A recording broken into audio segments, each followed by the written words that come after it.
오늘도 같이 한번 인사해 볼까요? 옆에 계신 분들, 앞에 계신 분들, 주의 은혜로 사랑합니다. 아멘. 주의 은혜로 사랑합니다. 저희가 이제 삶을 살다 보면 일이 끝날 것 같은데 끝나지 않는 일들이 종종 있습니다. 그러니까 일을 다 맞춰놓고 나서 이제 끝마치려고 하는데 첫 번째 무엇인가 이제 삐뚤어진 것 때문에 일을 다시 시작하게 되는 일들이 있죠. 대표적인 예가 이런 거예요. 이제 밖을 나가려고 할 때 이제 옷 단추를 탁 하나씩 이렇게 잠그는데 나가려고 딱 보니까 뭐가 잘못됐죠? 첫 단추가 잘못된 거예요. 그래서 나중에 이상하게 꼬여 있잖아요. 그래서 다시 단추를 풀고 하나씩 이제 잠궈 갑니다. 근데 문제는 이게 무한반복이라고 생각해 보세요. 다 끝낸 줄 알았더니 또 잘못해서 또 다시 시작하고 또 다시 시작하는 것. 이걸 갖다가 시시포스의 고역이라고 합니다. 시시포스의 고역. 이게 여러분의 그림에서 보여지는 것처럼 이게 시시포스의 고역이라는 거예요. 이게 뭐냐면 그리스 신화에 나오는 이야기 중에 하나입니다. 이 시시포스의 고역이라고 하는 것은 이 시시포스가 이제 타르타스라고 하는 곳에서 이제 벌을 받습니다. 그곳에서 저 그림에 보이는 것처럼 이 시시포스가 벌을 받아서 큰 돌멩이를 가지고 산 정상까지 그것을 가지고 올라가야 돼요.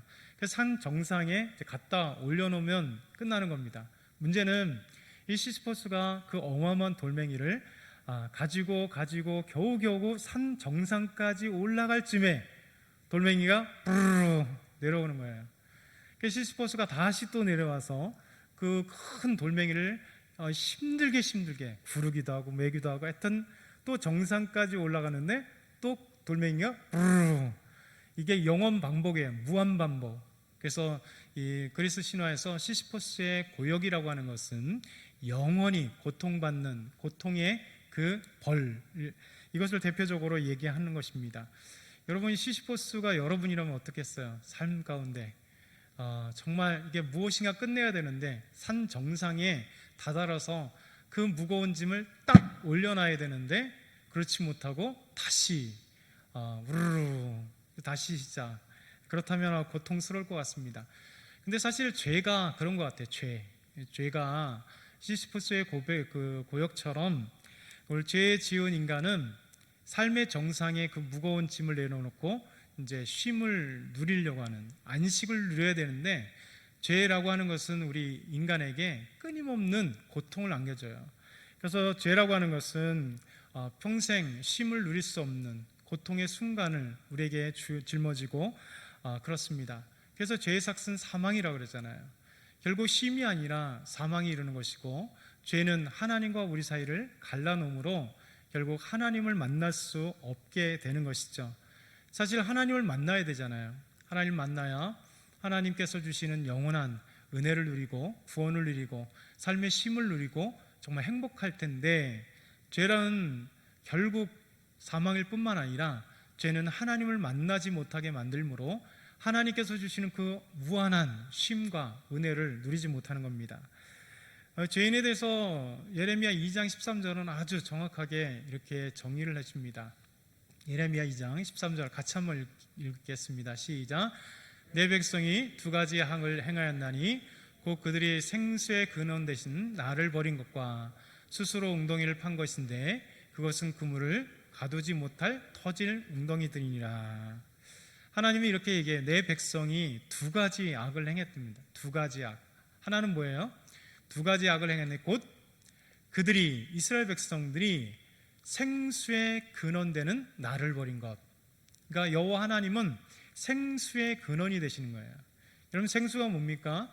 생수란 사람을 살리는, 모든 생명체를 살릴 수 있는 근원이에요. 하나님이 말씀하시는 이 생수라고 하는 것은 근원을 얘기해요. 그래서 예수님께서 요한복음에 생수에 대해서 다시 얘기했잖아요. 그래서 이 세겜 지역에 갔을 때, 이 여인을 만났을 때, 이 여인이 5명의 남자가 있었음에도 그들은 남편이 아닌, 그 많은 남자들이 지나갔음에도 남자를 얻지 못하는, 그때 예수님께서 생수에 대해서 말씀하시잖아요. 참된 생수, 이 물은 먹지만 목마르지만 내가 주는 생수를 먹는 자에게는 영원히 목마르지 않으리라. 이 수가성 여인은 예수님께 그 생수를 달라고 하잖아요. 그러면서 예배로 인도하고, 그래서 예배 가운데 결국 예수 그리스도까지, 예수님께서는 그렇게 그 여인의 질문에 대해서 동문서답하는 것 같지만 결국 하나님께 나와 예배를 드리고 하나님께 나와 하나님을 만남으로 말미암아 그 생수를 얻을 수 있는 비결에 대해서 말씀해 주시고 있습니다.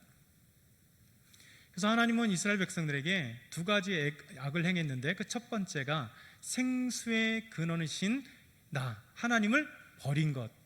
그러니까 누가 버렸다고요? 하나님이 버린 것이 아니라 이스라엘 백성들이 버린 거죠.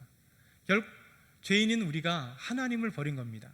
그래서 생수의 근원이신 하나님을 버리니 그 결과가 참혹하게 되었습니다. 그 결과는 뭐냐면, 그들은 생수의 근원이신 하나님을 버리는 순간 우리 영혼에 생수이신 하나님이 찾아오지 못하고, 그래서 우리가 구원받지 못하고 하나님의 은혜를 받지 못하고 하나님의 말씀을 받지 못하고 하나님의 영원한 그 아름다운 복들을 누리지 못함으로 스스로 웅덩이를 파게 되는 거예요. 두 번째 이스라엘 백성들의 죄악은 생수의 근원이신 하나님을 버리니까 그 결과 목이 마른 거죠. 영혼에 목마르는 것입니다. 구원에 목마른 것입니다. 하나님이 채워줄 수 없는 그 목마름 때문에 그들은 끊임없이 이제 하는 거예요. 그러다 보니까 스스로 웅덩이를 파는 겁니다. 샘을 찾기 위해서 스스로 파는 거예요. 그래서 모든 죄인들은요, 하나님을 떠나게 된 죄인들은 하나님이 주신 생수를 얻지 못하기 때문에 반드시 스스로 웅덩이들을 파기 시작을 합니다. 그 웅덩이는 다양하게 포함될 수 있잖아요. 스스로 무엇을 해요? 구원을 위해서 종교를 만듭니다. 이것이 나의 신이라 얘기하고 이것이 나의 구원이라 얘기하면서 스스로 종교의 웅덩이들을 스스로 파기 시작해요. 또 어떤 사람들은 권력이라고 하는 그 웅덩이를 스스로 파기 시작합니다. 권력에서 나오는 잠깐의 그 짜릿한 힘과 그것들이 마치 하나님이 주신 생수처럼 착각해서 권력을 찾아가서 끊임없이 스스로 권력의 웅덩이를 파요. 또 어떤 사람들은 돈이라고 하는 것을 찾기 시작하죠. 돈 맛을 알게 되면 무섭잖아요. 여러분, 기업인들이 사실 정치 아무것도 아닙니다. 돈이 있기 때문에 이 기업인들은 정치를 막 좌지우지하잖아요. 돈이라고 하는 것은 얼마나 무서운, 무소부재 같은 그런 느낌을 갖게 합니다. 그러니까 스스로 생수처럼 보이기 시작해요. 수많은 사람들이 이제 돈을 찾아서 이것이 마치 생수처럼 느껴지게 만듭니다. 어떤 사람은 섹스, 이 성으로 말미암아 그것이 마치 잠깐의 쾌락이 생수처럼 느껴지게 돼요. 또 어떤 사람은 인기, 어떤 사람은 여가 생활, 어떤 사람은 그 어떤 것으로 끊임없이 이게 생수를 찾게 되는 것. 예레미야를 통해서 하나님 말씀하신 것은 두 가지 악은 생수의 근원이신 하나님을 버린 것, 그리고 하나님을 찾지 못해서 스스로 다른 것에서 하나님을 찾으려고 생수를 찾는 것입니다. 그런데 하나님 말씀하시기를 스스로 찾는 그 웅덩이는 터진 웅덩이래요. 물을 갖추지 못하는, 저장하지 못하는 터진 웅덩이에요. 여러분, 그러니 웅덩이는 웅덩이인데 물이 잠깐 있어요. 그리고 구멍이 빠져 있는, 그래서 저축치 못하니까 잠깐의 기쁨이 있는 거예요. 그래서 착각하는 거예요. 권력의 맛을 잠깐 누려서 다인 것 같지만 아니에요. 돈이 다인 것 같지만 또 아니에요. 마약이 다인 것 같지만 또 아니에요. 그 어떤 것을 우리가 채우려고 해도 아니라는 겁니다. 우리 하나님 우리에게 말씀하세요. 생수의 근원이신 하나님을 만나지 못하면 결국 우리는 목마름을 해결할 수 없다는 겁니다. 우리 영혼의 구원을 해결할 수 없다는 겁니다. 우리가 그 어떤 곳으로 달려간다 할지라도 평생 시시포스의 그 고역처럼 결국 쉼을 누릴 것 같지만 다시 원상태로 가서 고통의 순간으로 내려가는 것, 그것이 우리에게 하나님께서 말씀하시는 겁니다. 그래서 우리에게 하나님은 생수의 근원을 찾아라, 우리 하나님을 만나야지만이 우리 영혼이 평안을 누리고 영혼이 구원을 받고 우리가 쉼을 누릴 수 있다라고 말씀하시는 거죠. 왜 그럴까요? 우리 하나님은 우리를 창조하셨기 때문에 그래요. 창조주 하나님께서 우리를 생수의 근원 되신 하나님을 만나도록 창조했기 때문에 그래요. 창조주 하나님만을 만나야 우리 하나님의 은혜를 누리고 하나님의 복을 누리고 하나님께서 주시는 그 영원한 생수, 생명 되신 그 말씀을 통해서 우리 영혼이 살아나게 되는 것입니다. 여러분, 그러기에 이스라엘 백성들에게 또 온 인류에게 그 구원의 방법을 우리에게 주신 거예요. 스스로는 웅덩이를 파고 있는 것, 그러나 터진 웅덩이, 물을 가두지 못할 웅덩이를 찾고 있기 때문에 하나님이 직접 나서게 된 거예요. 그게 바로 구원의 방법입니다. 하나님이 스스로 웅덩이를 파지만 영원히 생수를 목마른 이 사람들에게, 죄인들에게 구원의 비밀, 곧 예수 그리스도를 이 땅 가운데 보내신 것이죠. 그래서 스스로는 구원을 찾지 못하고 생수의 근원 되신 하나님을 찾지 못하니 생수의 근원 되신 하나님이 구원의 방법을 우리에게 주신 것입니다. 그게 바로 예수 그리스도예요. 그래서 예수 그리스도를 이 땅에 보내시고 예수 그리스도가 십자가에 죽으심으로 말미암아 우리의 죄가 죽고 우리 예수 그리스도가 부활하심으로 말미암아 우리가 영원한 생명을 얻었음을 우리에게 보여주신 것, 이게 바로 구원의 신비죠. 저와 여러분에게 주신 하나님의 놀라운 구원의 신비입니다. 그래서 복음은 심플합니다. 아주 간단합니다. 하나님이 우리에게 주시는 은혜, 바로 예수 그리스도를 이 땅에 보내셔서 우리 죄를 위하여 십자가에 죽이시고 우리의 죽을 죄가 예수님의 십자가에 죽음으로 죄가 죽었습니다. 용서받았습니다. 근데 오늘 말씀 보니까 사도 바울은 이런 고백을 해요. 내가 그리스도와 함께 십자가에 못 박혔나니. 잘 생각해 보면 이 말이 맞지 않는 거잖아요. 왜 그럴까요? 사도 바울의 고백은 몇십 년 전에 예수님께서 십자가에 죽은 사건을 얘기하는 거예요. 우리로 친다면 예수님께서 십자가에 못 박혀 죽은 사건은 2000년 전이에요. 그리고 나와 전혀 상관없고 내가 죽은 것 아닙니다. 그럼에도 불구하고 사도 바울은 내가 그리스도와 함께 십자가에 못 박혔나니 라고 말씀하고 있는 것입니다. 여러분, 이것이 바로 구원의 신비예요. 예수님이 혼자 십자가에 죽었음에도 불구하고 예수님을 믿는 사람들은 믿는 그 순간 2000년 전에 돌아가신 예수 그리스도의 십자가의 죽음이 나의 죽음이 되는 거예요. 예수님의 십자가의 죽음이 내 죄의 죽음이 되는 거예요. 그래서 시간의 차이와 상관없이, 장소에 상관없이 예수님이 이미 2000년 전에 돌아가셨지만 예수님의 십자가의 그 사건이 내가 다 이뤘다, 테텔레스타이, 여러분 계속 진행형이에요. 그래서 예수 그리스도께서 다 이루신 사건은 한 번으로 끝난 사건이 아니라 영원토록 이 다가오는 모든 사람들, 역사를 초월하여 시간을 초월하여 예수 믿는 사람들을 구원에 이르는 그 십자가의 사건을 다 이루었다라고 말씀하고 계시는 거예요. 그래서 사도 바울은 고백하는 거예요. 바로 내가 십자가에 죽지 않았으나 예수 그리스도를 믿음으로 말미암아 예수 그리스도의 십자가가 곧 나의 십자가, 왜? 내 죄를 대신하여 십자가에 죽으셨기에 내가 죽는 것이 아니라 예수님이 죽으셨지만, 그러나 예수님 믿는다는 것 바로 내가 십자가에 예수님과 함께 죽음과 같다는 거예요. 그래야 내 죄가 용서받잖아요. 사도 바울은 그렇게 얘기하고 있습니다. 갈라디아 5장 24절은 이렇게 말씀하고 계세요. 그리스도 예수의 사람들은 육체와 함께 그 정욕과 탐심을 십자가에 못 박았느니라. 여러분, 그리스도 안에 있는 사람들은 이제 그냥 2000년 전에 나의 죄, 원죄를 딱 못 박은 걸로 끝나느냐? 그렇지 않더라는 거예요. 그리스도 예수의 사람들은 우리의 육체와 함께 우리의 정욕, 탐심을 십자가에 못 박았다. 우리에게 그렇게 말씀하고 있습니다. 여러분, 구원의 십자가가 끝나는 것이 아니라 우리의 죄와 육체의 모든 것들, 정욕, 죄, 끊임없이 십자가에 못 박게 되는 것. 그래서 이제는 죄는 죽고 우리 그리스도인으로 살아났다라고 말씀하는 거죠. 그래서 사도 바울은 계속해서 이런 고백을 해요. 그런즉 내가 그리스도와 함께 십자가에 못 박았는데 나의 모든 죄가, 나의 정욕과 내 육체가 예수님과 함께 십자가에 못 박혔기 때문에 그런즉 이제는 내가 사는 것이 아니요 오직 내 안에 그리스도께서 사시는 것이라. 여러분, 사도 바울이 얼마나 멋진 고백을 해요. 죄와 함께 우리가 십자가를 죽었어요. 끝났습니다. 그러면 새로운 변화가 있다는 거예요. 삶의 변화가 있는 거죠. 그리스도인들은 이것이 중요합니다. 삶의 변화. 이제는 예수 그리스도를 믿는 믿음으로 새롭게 살아가는 것입니다. 그래서 이제는 나의 정욕이 아니고 나의 육체가 아니고 나의 죄가 아니고 나의 그 어떤 것이 살아나는 것이 아니라 그리스도와 함께 다시 살아나 그리스도 안에, 내 안에 그리스도께서 살아 계시는 것, 이것을 얘기하는 겁니다. 여러분, 그 이제 삶의 주인이 바뀌었다는 거예요.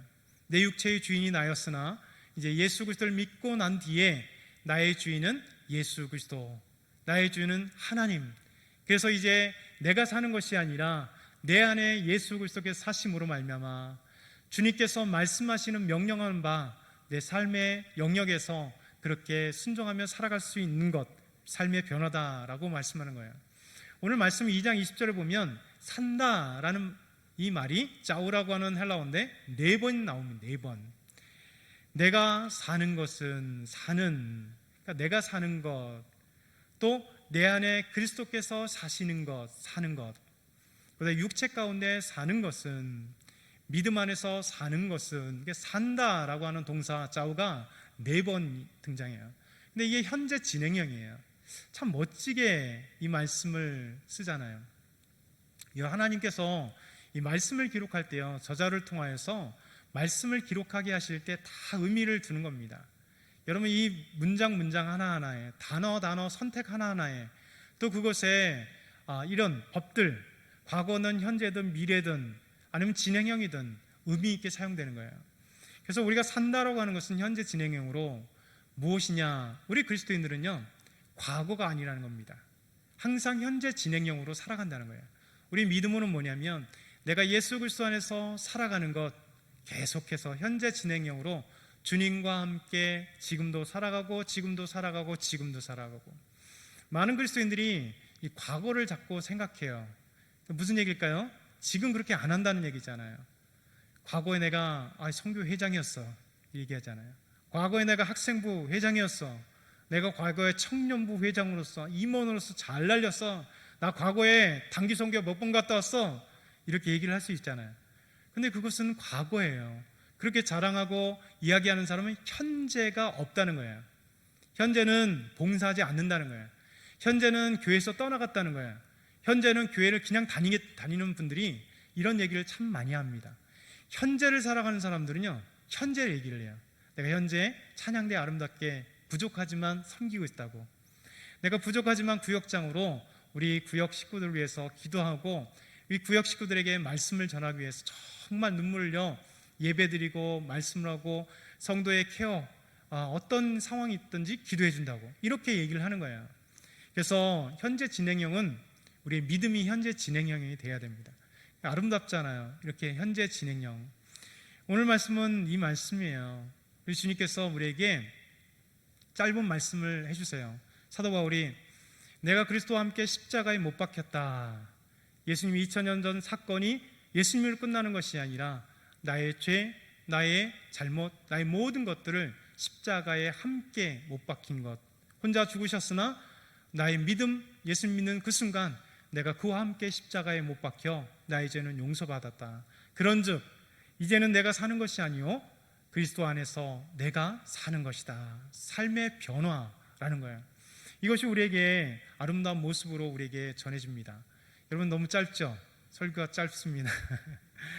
마지막으로 이런 것들을 가졌습니다. 뭘까요?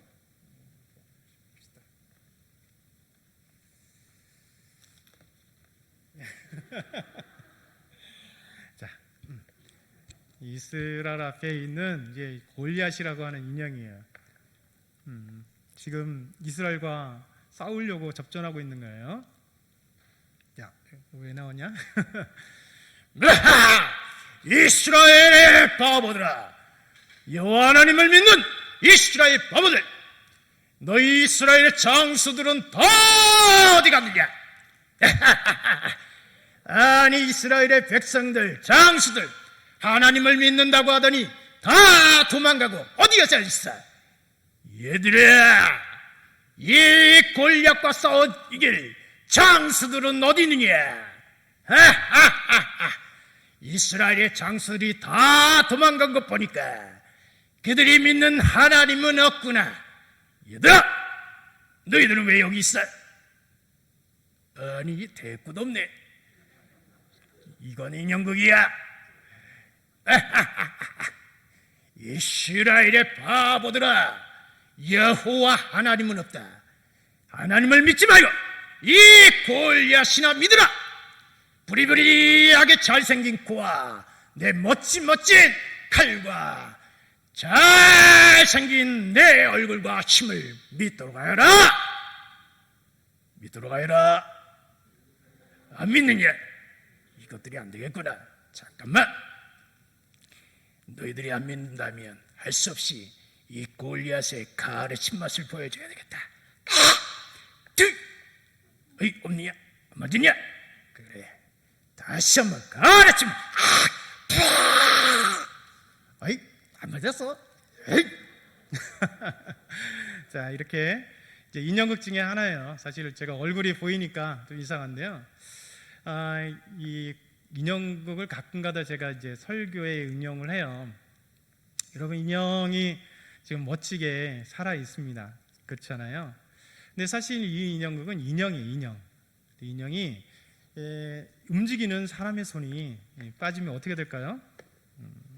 그냥 죽어 있는 인형극이에요. 사실 하나님이 우리를 창조하셨을 때는요, 그러니까 하나님이 우리에게 영원한 생수 되신 하나님이 생명을 주셨어요. 그래서 마치 하나님과 함께 하니까 살아있는 인형처럼 있는 거죠. 영혼이 있으니까요. 근데 죄를 지은 것은 마치 인형은 그대로 있는 것 같으나 하나님의 손이 빠져나온 거예요. 하나님의 손길이 빠져나온 거예요. 하나님의 구원의 그 손길이 빠져나온 것 같아요. 그래서 예수 스스로는 그냥 죽어 있어요. 근데 다시 구원이라고 뭐냐면 하나님의 손이, 하나님의 은혜, 하나님의 구원이, 하나님의 말씀이 성령께서 이 죽었던 죄인의 사랑에 다시 들어가서 움직이게 하는 거죠. 그러니까 우리와 동일한 것 같아요. 하나님이 우리와 함께 하시면 우리가 사는 것이 아니라 내 안에 예수 그리스도가 사는 것, 이제는 생수의 근원이신 하나님을 찾고 하나님 만남으로 얘가 다시 움직이는 것처럼 그렇게 하나님이 우리와 함께 하시는 거예요. 저와 여러분이 이 말씀을 잘 기억했으면 좋겠어요. 그래서 하나님이 우리를 움직이셔야 돼요. 하나님이 우리와 함께 하셔야 돼요. 그래서 하나님이 우리가 살아있고 하나님의 말씀대로 순종하기를 원하시는 생명의 근원이신 여호와 하나님을 만나셨습니다, 여러분. 그래서 이제 하나님과 함께하며 동행하기를 축원합니다. 사랑의 하나님 아버지, 감사합니다. 우리 삶 가운데 오직 예수 그리스도, 생명 되신 예수 그리스도가 우리 안에 살고 계십니다. 하나님, 우리는 구원받았습니다. 구원의 삶 가운데, 구원의 그 놀라운 은혜 가운데 살아갈 수 있도록 인도하여 주옵소서. 감사합니다. 예수 그리스도의 이름으로 기도드리옵나이다. 아멘.